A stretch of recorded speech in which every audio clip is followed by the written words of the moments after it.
রহমানির রহিম। আসসালামু আলাইকুম। কেমন আছেন আমার ভিউয়ার্সরা? আশা করি ভালো আছেন। আমি আলহামদুলিল্লাহ আল্লাহর মেহেরবানিতে ভালো আছি। আজকে আপনাদের জন্য একটা নতুন রেসিপি নিয়ে আসছি, তিল বাদামের বরফি। খুব পুষ্টিকর, হেলদি। প্রথমে আমি 1 কাপ বাদাম, হাফ কাপ তিল আর হাফ কাপ গুড় নিয়ে নিলাম। এখন আমি একটা ফ্রাই প্যানের মধ্যে প্রথম তিলগুলারে ভেজে নিচ্ছি। তিলগুলারে ভেজে তুলে নেব। তুলে তারপরে আমি বাদামগুলো ভেজে নেব। বাদামগুলো দিয়ে দিলাম। বাদামগুলো দিয়ে আমি এখন ভেজে নিচ্ছি। তারপরে বাদামগুলো 5 মিনিটের মতো লাগবে। যখন ফুটতে থাকবে তখন বোঝা যাবে যে বাদাম ভাজা হয়ে গেছে। এই যে এখন ফুটতেছে, দেখেন, এই যে দেখা যাচ্ছে দুটো একটা বের হয়ে যাচ্ছে। বাদামগুলোকে ভেজে তারপরে আমি চুলকা ছাড়িয়ে নেব। তারপরে আমি একটা ব্লেন্ডারের মধ্যে প্রথমে 2 বেজে বাদামগুলোকে ব্লেন্ড করে দেবো।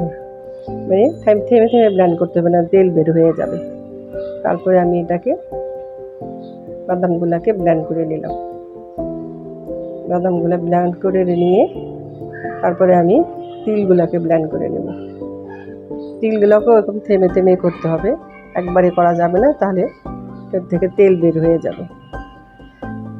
পরে আমি তিলগুলো ব্লেন্ডার করে দিলাম। নিয়ে আমি এখন একটা ফ্রাই প্যানের মধ্যে 1 চামচ ঘি দিয়ে নেব।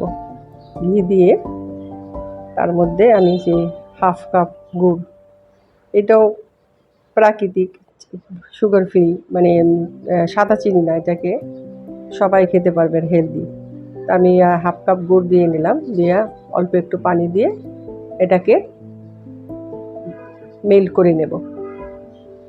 মেল্ট করে যখন একটু আঠালো হয়ে যাবে তখন আমি একে একে করে তিল আর বাদামটাকে যে ব্লেন্ড করে রাখছি একটা পাত্রের মধ্যে, সেটা ঢেলে দেব। পরে আঠালো আঠালো হবে, তখন আমি ব্লেন্ড করা এই যে তিল আর বাদামগুলোকে ঢেলে দিলাম। এটা খুব সহজ, খুবই ইজি, কিন্তু খুবই পুষ্টিকর। এটার বাদামের মধ্যে প্রোটিন আছে, তারপর তিলের মধ্যে ক্যালসিয়াম আছে, ফাইবার আছে। এটা খুবই হেলদি। আর সাদা চিনি না, এটা গুড়, এটাও প্রাকৃতিক। এটা খুব স্বাস্থ্যের জন্য খুবই স্বাস্থ্যসম্মত, হেলদি। এটা বাচ্চা বয়স্ক সবাই এটা খেতে পারবে। আর খুবই টেস্টি, খুবই মুখরোচক। তো আমি এখন এটাকে নেড়ে চেড়ে এই পর্যন্ত করব যখন প্যানটা ছেড়ে আসবে। আমি এটাকে নাড়া দিচ্ছি।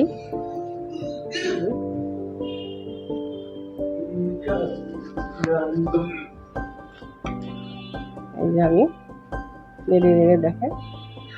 আমি এখন একটা পাত্রের মধ্যে একটু ঘি লাগিয়ে নেব। তারপর ওটার মধ্যে আমি এটা ঢেলে দেব। এই যে ঢেলে দিলাম। ঢেলে দিয়ে এটাকে সমান করে নেব। ঢেলে দিয়ে সমান করে নেব। এটা কিছুক্ষণ পরে এটাকে আমাকে কেটে নিতে হবে। বেশিক্ষণ রাখলে পরে হয়তো কাটা একটু অসুবিধা হতে পারে। কিন্তু আমি সুন্দর করে এটাকে একটু দাগ কেটে নেব। এটা এত টেস্টি হয়, আপনারা বানিয়ে খেয়ে দেখবেন। আর খুবই হেলদি।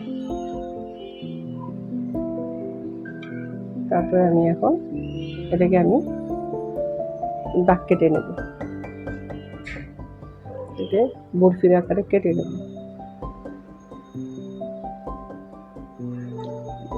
করে কেটে সুন্দর করে কেটে আমি একটা পাত্রে বের করে পরিবেশন করব।